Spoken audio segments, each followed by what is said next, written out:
Netcasts you love. From people you trust.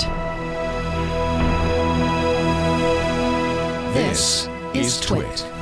Bandwidth for Android App Arena is provided by CacheFly at CACHEFLY.com.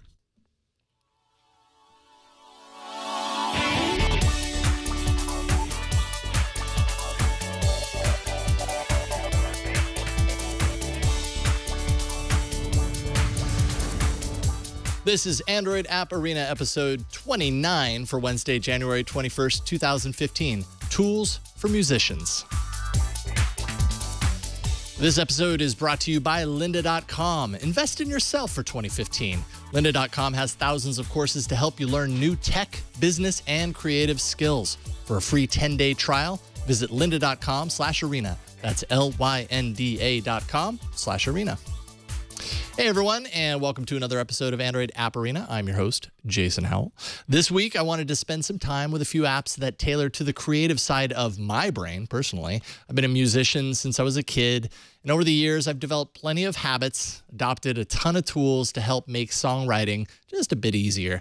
The fact of the matter is, when you do something creative, something that's your passion in life, you want tools that make the process easier, not harder. Tools that don't get in the way and complicate the process, because complication can actually stop your forward momentum and take that inspiration and turn it upside down.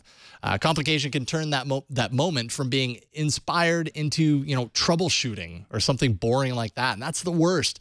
Maybe I'm making a case right now for not using any sort of technology when creative arts is your passion, but that's not what I'm saying at all. When I look for tools that are going to help me be a better musician, I'm looking for something that just works every time, something that's not overly complicated, something that won't send me in a tailspin and make me forget why I sat down with a guitar in the first place.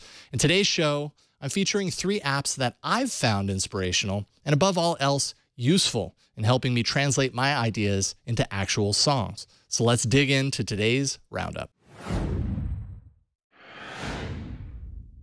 Probably the first thing any musician should have on their phone is a way to tune their instrument, as well as zero in on the BPM, that's beats per minute of an idea. And there are a ton of apps that tackle these, but one that I discovered but a few days ago has replaced my old go-to on my device. It's called Tunable, and it's by the same developer that created Nodebeat, which is a fantastic abstract music production app that I featured on All About Android way back on episode 36. I loved that app. First of all, Tunable offers an easy-to-read chromatic tuner and tone generator that is very flexible on the fly. It doesn't bury the tone generator inside a menu, but rather presents this chart that looks more like a periodic table than anything else.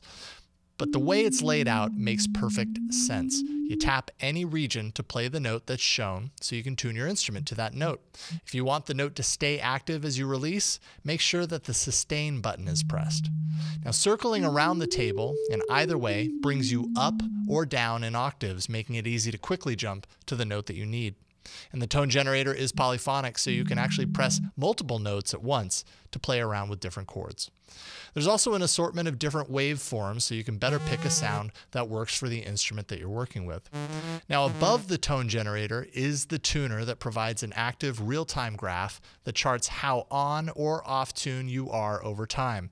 If you're on tune, that bar will stay green. Move into out of tune territory and a red bar will extend to either side in both extremes, depending on how out of tune you are. Pretty cool stuff. Next, there's a metronome section for setting the proper tempo, number of beats, and subbeats. Not only does it sound out those beats, but it provides a visual readout that actually makes it easy to detect the tempo with your eyes if you don't want an audible click sounding while you play. If you just want to tap out the tempo in your head to see what the BPM actually is, do so in the center and watch as your tempo adjusts on the fly to match your tapping.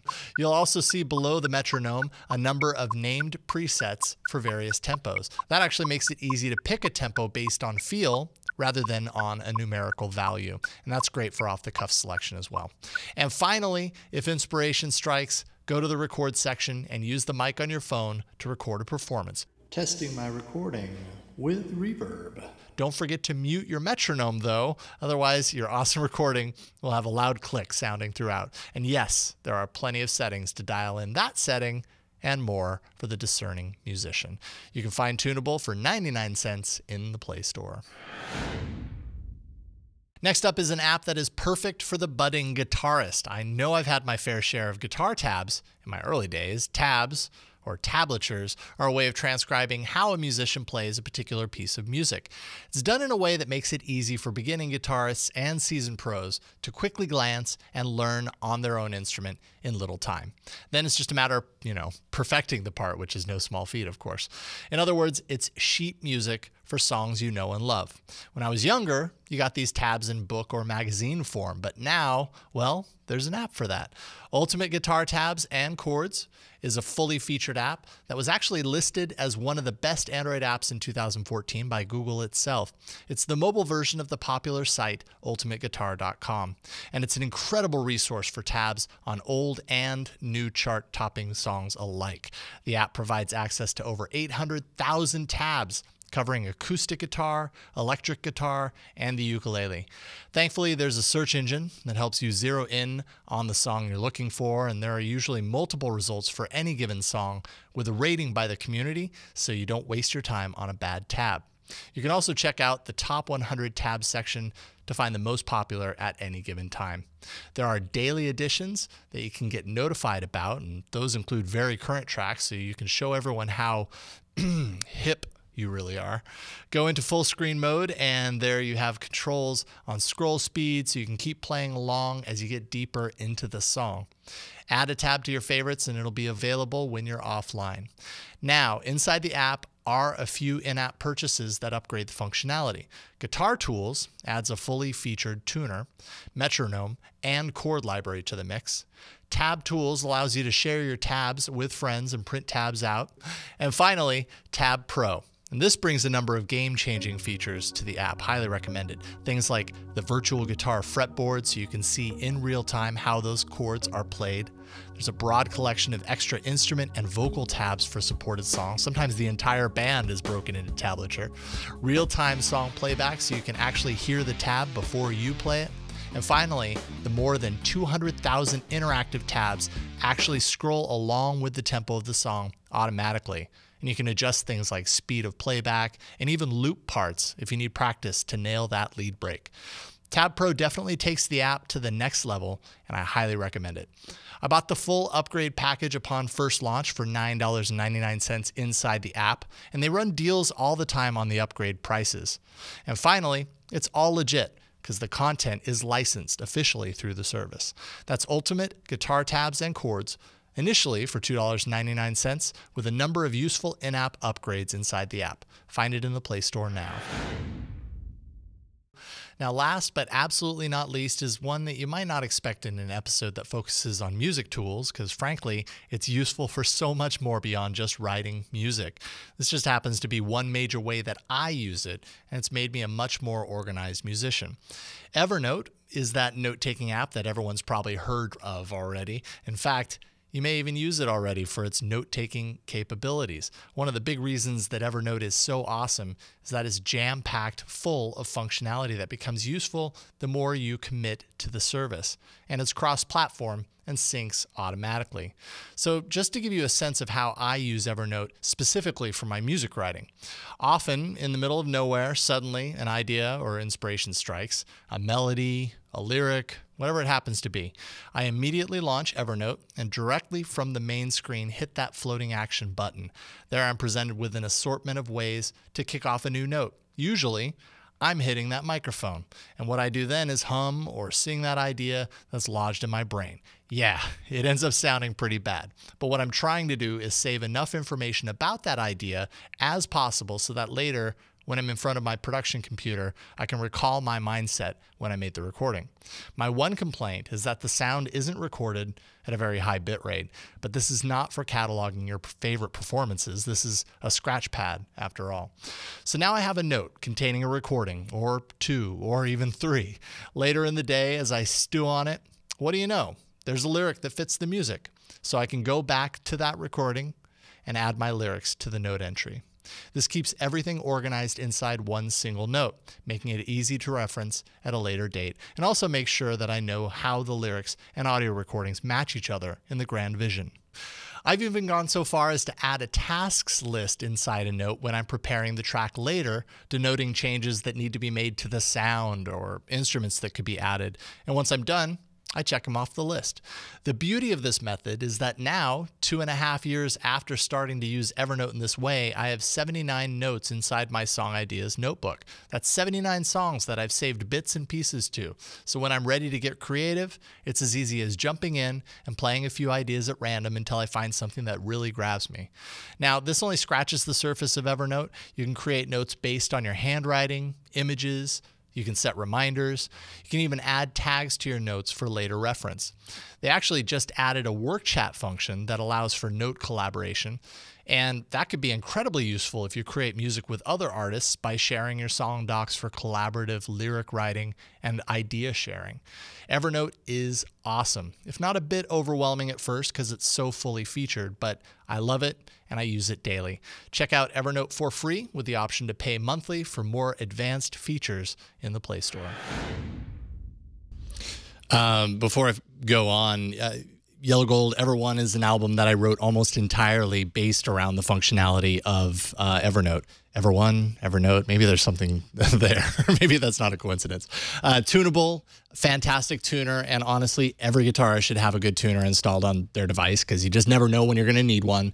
And yeah, like I said, I can't stress it enough just how vital Evernote has become for me in songwriting and archival of ideas. My current approach to songwriting hinges on it, and I love it. But, you know, everybody has their own style and approach. Hopefully some of these tips can help you become a better, more organized and effective musician. Or heck, maybe you aren't a musician yet, so guitar tabs, that's a great way to learn how to play.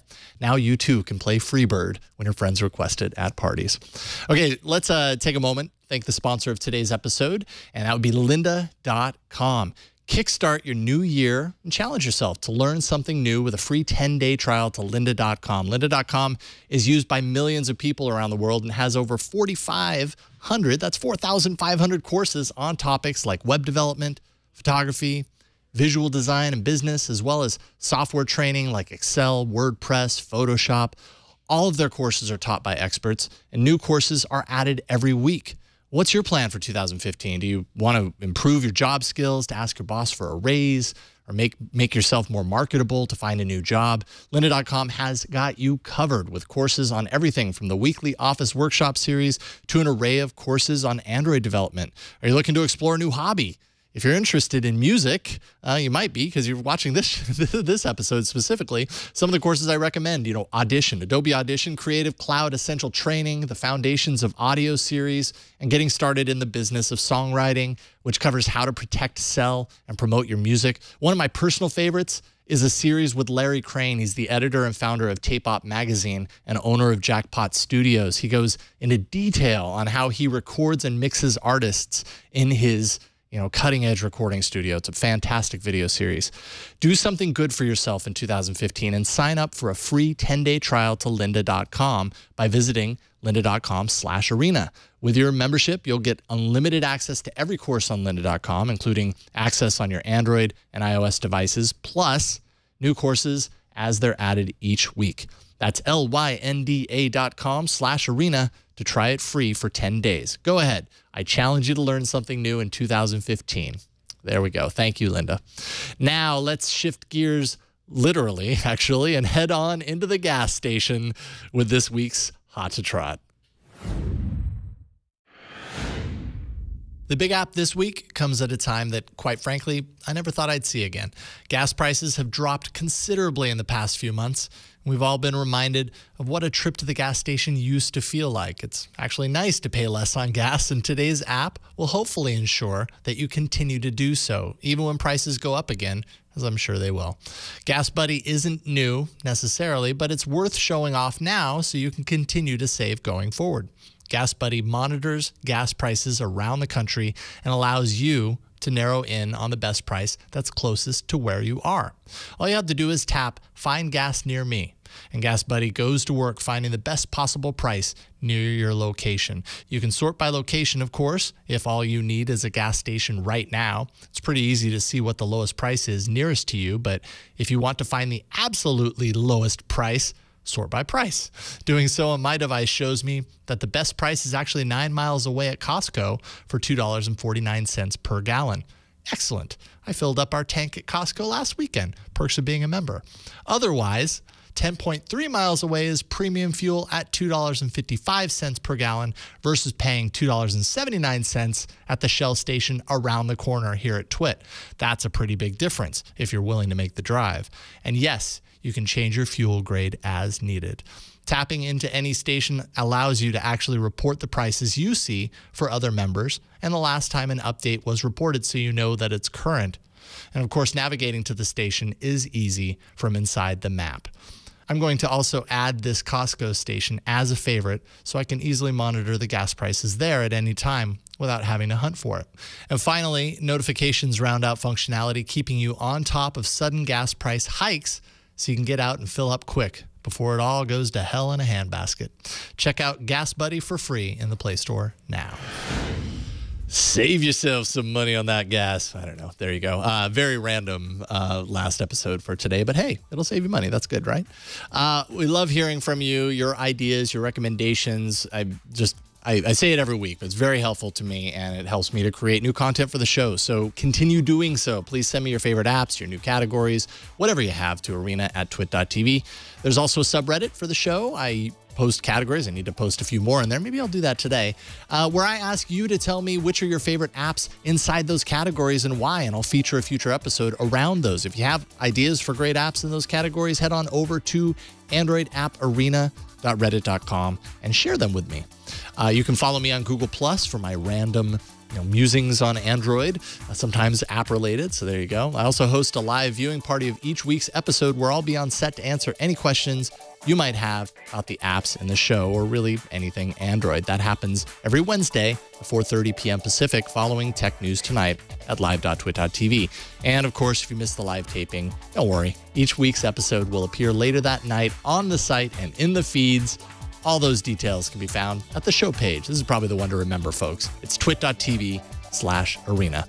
All right, that's it, everyone. Thank you so much for joining me today. My name is Jason Howell, and I'll see you next week in the arena.